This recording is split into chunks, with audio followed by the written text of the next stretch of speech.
Humihingal tapos parang nanginginig, so siguradong may lagnat yan.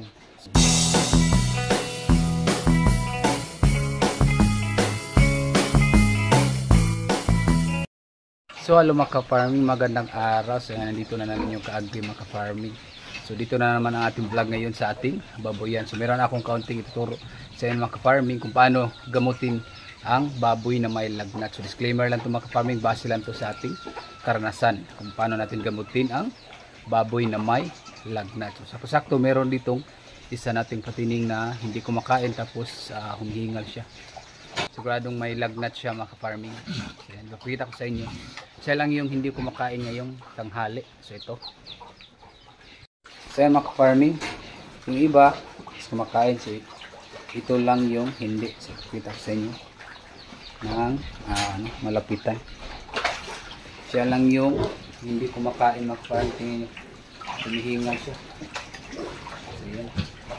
So ano palang gamot natin kapag ganyan may lagnat ang baboy? So pasok tayo sa kulungan mga ka-farming. So yan, tingnan nyo. Yan, hindi siya kumakain ngayong tanghali. So yung iba, yan. So gamutin natin siya ngayon. So ano palang gamot natin sa baboy na may lagnat? So ito mga ka-farming, ito yung gamot natin sa baboy na may lagnat. So yan, biogesic ng tao. So kapag gano'n yung baboy, humihingal tapos parang nanginginig, so siguradong may lagnat yan. So sa pagbigay nito, every 6 hours magbigay kayo ng isa. Kapag kumakain na siya po, so pwedeng hindi na kayo magbigay. So ito lang yung paraan natin kung paano natin gamutin. So magbigay ng biogesic ng tao. So atin siyang papakain sa kaniya ng buo itong biogesic. So ayon siya mga farming. So ititingal natin sa kanyang baba direct yung gamot. So ayan mga ka-farming, natapos na natin ibigay sa ating baboy yung biogesic mga ka-farming. So ayan, nilagyan natin siya ng kagandaan para mamayang hapon tingnan natin kung kakain pa siya. Kung hindi pa, is bibigyan na natin siya ulit ng biogesic. So ito lang yung gamot natin sa baboy na may lagnat. So, sa ganito paraan mga ka-farming, is makamura ka pa. Dahil yung biogesic mga ka-farming is mura lang.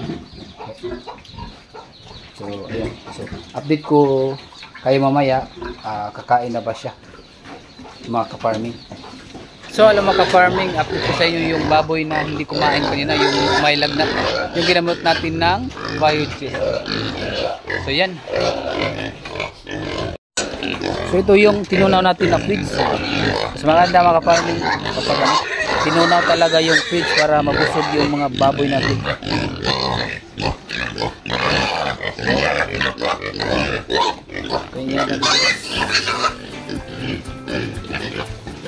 So ayan.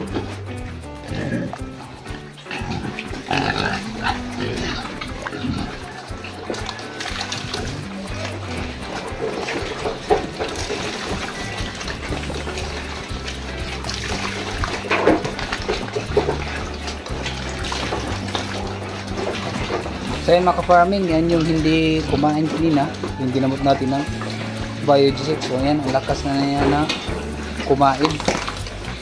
So yan, bigyan ba natin ng pagkain mga ka-farming.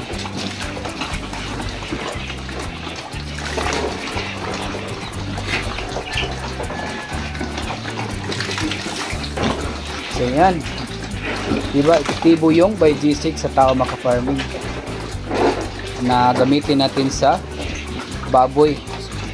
Yung biogesic pwede din yan sa bagong panganak. Katapos manganak, pwede kang magbigay agad ng biogesic para iwas lagnat. Yun lang yung ginagamit ko kapag manganak yung mga inahin natin. Ayan, ang lakas na. So ito pala mga ka-farming, ito ay mag-2 buwan na mga ka-farming. So tingnan nyo yung katawan, sobrang medyo malaki na. Ang ganda ng katawan. So medyo madumi lang mga ka-farming dahil hindi pa natin siya na palitan ng tubig. Dahil dito sa amin, medyo wala na kaming tubig. Mahina na mga ka-farming dahil sa sobrang init ng panahon ngayon.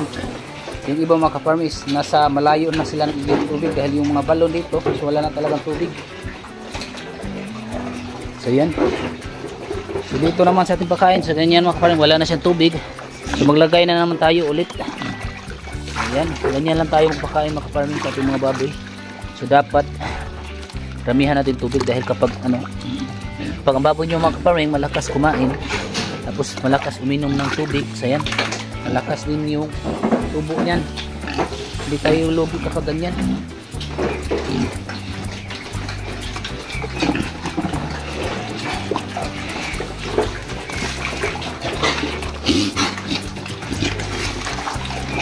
Tingnan nyo.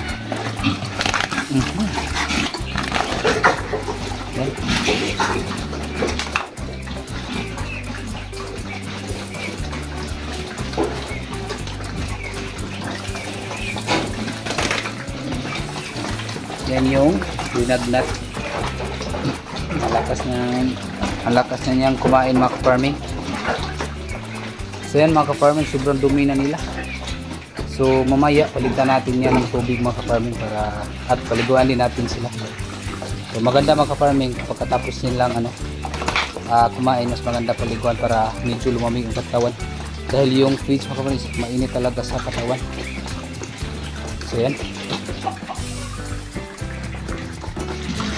So yan mga ka-farming, pasok tayo sa kulungan.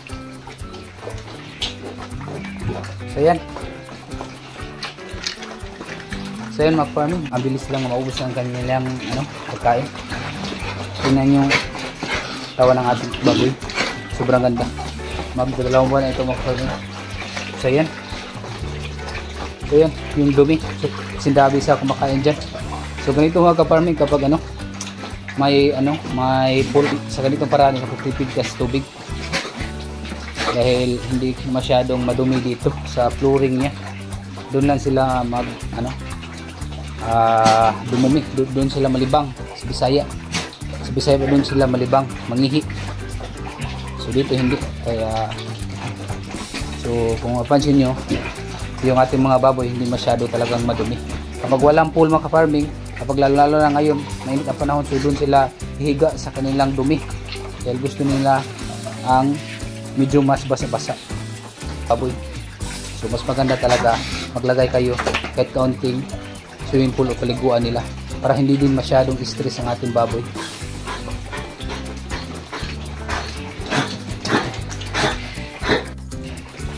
So ayun mga ka-farming, hanggang dito na lang ating vlog. So kung bago ka pa lang sa ating channel, huwag niyong kalimutan mag-support sa ating channel mga ka-farming.